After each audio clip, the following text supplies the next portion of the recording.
America और Iran की कूटनीति में एक अहम शर्त यह है कि हमले लेबनान और गाजा में भी बंद होने चाहिए। इस शर्त पर ट्रंप ने अपना रुख नर्म भी किया। लेबनान और इजरायल के बीच युद्ध विराम संधि पर वॉशिंगटन में मुहर लगवाई, लेकिन युद्ध विराम कुछ ही घंटों में टूट गया। सभी ने मान लिया कि हमले सिर्फ हिजबुल्लाह पर हो रहे हैं, लेकिन पिछले कुछ घंटों में इजरायल ने पूर्ण पैमाने पर लेबनान में विनाश शुरू कर दिया। तो क्या नेतन्याहू खाड़ी में आई नाजुक शांति को भंग करने वाले? जवाब इस रिपोर्ट में देखिए। इजरायल का लक्ष्य साफ है, जोहरानी और लितानी नदियों के बीच का पूरा इलाका और लेबनान की समुद्री सीमा अपने पूर्ण नियंत्रण में लेना। जोहरानी नदी के दक्षिणी क्षेत्रों को युद्ध क्षेत्र घोषित किया जाता है। बतौर सबूत ये वीडियो देख लीजिए। पहले आईडीएफ ने तायर और आसपास के लोगों को निकलने की चेतावनी दी। लोग चेतावनी जारी होते ही घरों से निकलकर भागने लगे और इजरायली वायुसेना ने तायर पर हमला कर दिया, इस दावे के साथ कि हमला हिजबुल्लाह के हेडक्वार्टर पर किया जा रहा है। लेकिन इन हमलों में हुए विस्फोट बता रहे हैं कि टारगेट कुछ और है।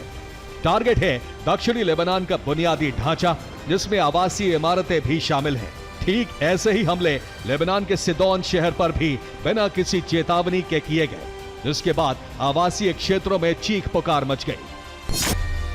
ये वो ड्रोन हैं जिन्हें इजरायल का कोई भी इलेक्ट्रॉनिक जैमर या एंटी ड्रोन सिस्टम रोक नहीं सकता। ये वो ड्रोन है जो बिना देरी के HD क्वालिटी वीडियो से अपने टारगेट साफ देख सकता है। ये वो ड्रोन है जो इमारतों के अंदर और बख्तरबंद गाड़ियों पर अचूक हमले करता है।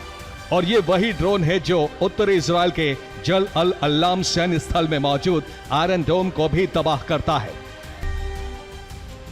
दरअसल लेबनान के साथ साथ गाजा में भी विनाश नहीं रुक रहा है।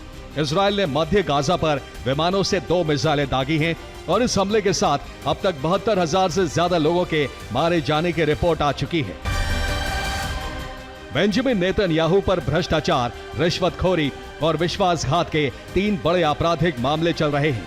इन मामलों में नेतन्याहू को बुधवार को अदालत में गवाही देनी थी, लेकिन गवाही के ठीक पहले नेतन्याहू के वकीलों ने अदालत में एक अपील दायर की। अपील ये थी कि प्रधानमंत्री सुरक्षा और राजनयिक मामलों में व्यस्त हैं, इसलिए गवाही रद्द की जाए। और अमेरिका और ईरान के बीच तनाव अब खतरनाक मोड़ पर पहुंच गया है, क्योंकि वर्चस्व की लड़ाई बन चुका स्ट्रेट ऑफ हॉर्मुज का मुद्दा अब तक सुलझ नहीं पाया, बल्कि हॉर्मुज नियंत्रण की जंग तेज होती जा रही है। अमेरिका हॉर्मुज पर प्रतिबंधों का इस्तेमाल करके ईरान को मजबूर करने का दबाव बना रहा है। यूरोप पर हॉर्मुज खुलवाने का प्रेशर बढ़ता जा रहा है। ईरान ने तय कर लिया है कि सबसे शक्तिशाली स्ट्रेट को वो छोड़ेगा नहीं। तो क्या महासंग्राम छिड़ने वाला है? अगर ओमान ने ईरान के साथ मिलकर स्ट्रेट ऑफ हॉर्मुज को कंट्रोल करने की कोशिश की, तो अमेरिका ओमान पर भी हमला कर सकता है। सबसे पहले इस प्रतिबंध से सीज फायर और शांति वार्ताओं को झटका लगेगा और वैश्विक ऊर्जा संकट और महंगाई अपनी चरम सीमा को पार कर जाएगी। साथ ही शिपिंग और व्यापारिक जहाजों के लिए धर्म संकट की स्थिति होगी। फ्रांस अपने अमेरिका की तरफ प्रोजेक्ट फ्रीडम के जरिए हॉर्मुज खुलवाने में मदद करेगा, जिसका मकसद फंसे हुए जहाजों को निकालना और उन्हें सुरक्षा देना होगा। नीदरलैंड्स हॉर्मुज में संभावित मिशन के लिए भूमध्य सागर में माइन स्वीपर भेजेगा, जो ईरान की समुद्री माइंस को हटाने में कारगर होंगी। चेक रिपब्लिक ने हॉर्मुज स्ट्रेट में अमेरिका को खुफिया और तकनीकी मदद देने का ऐलान किया है। और रूस ने यूक्रेन पर हमले और तेज कर दिए। कीव से ओडेसा तक मिसाइल और ड्रोन बरस रहे हैं। हालात ऐसे हैं कि अब यूक्रेन के एयर डिफेंस सिस्टम पर बड़ा संकट खड़ा हो गया है। ज़ेलेंस्की ने खुद ट्रंप को चिट्ठी लिखकर मदद मांगी है, लेकिन ट्रंप अब ये बोझ यूरोप पर डाल सकते हैं।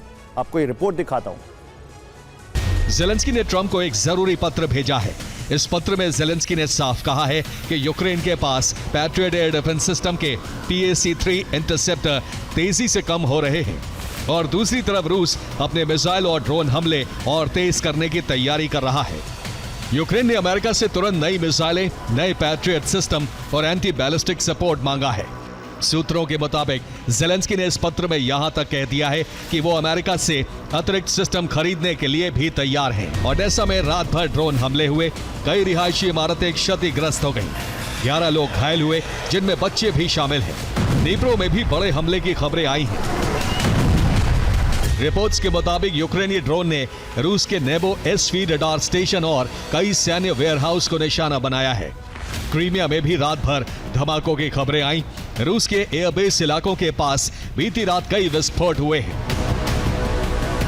और ट्रंप ने यूरोप का पूरा समीकरण बदल दिया है। जैसे ही ट्रंप ने अमेरिका फर्स्ट नीति के तहत यूरोप से दूरी बनाई, वैसे ही यूरोप को अपनी सुरक्षा की चिंता सताने लगी और इसी चिंता ने अब यूरोप के देशों में गठबंधन की नींव डाल दी। और गठबंधन साधारण नहीं है, बल्कि न्यूक्लियर अम्ब्रेला वाले भी हैं।